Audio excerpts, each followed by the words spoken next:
Guten Dach met Nene, da bin ich noch mal wer. Buten ist egal weg an Schneen.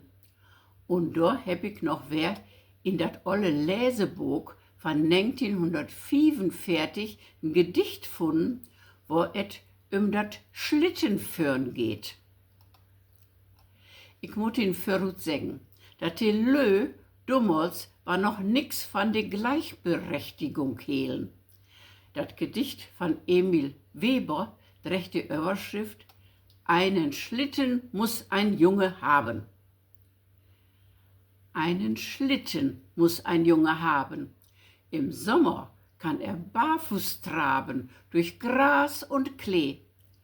Liegt aber im Winter Eis und Schnee, dann geht's mit Hurra hinunter die Höhe.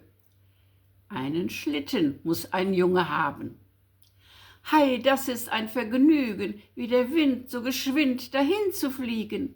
Es knirscht der Schnee, der Schlitten saust hinunter die Höhe und gleitet hui über den See. Einen Schlitten muss ein Junge haben. Aber still sitzen und nicht wippen, sonst könnte, wupp, der Schlitten kippen. Und du liegst, oh weh, mit der Nase im Schnee, und der Schlitten saust hinunter zum See, und es lachen alle Knaben. Einen Schlitten muss ein Junge haben. Wir hatten in die 40er Jahre ne langen Schlitten, wo 6 Kinder drup possen.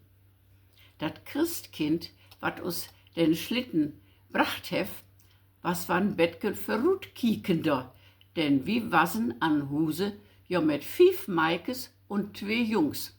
Und da muchen die beiden Brüers us 5 Meikes durch den Schnee trecken. Auch Robert Reinig heft noch ein mooi Gedicht magt. Januar. Wohin man schaut, nur Schnee und Eis, der Himmel grau, die Erde weiß. Hei, wie der Wind so lustig pfeift, hei, wie er in die Backen kneift.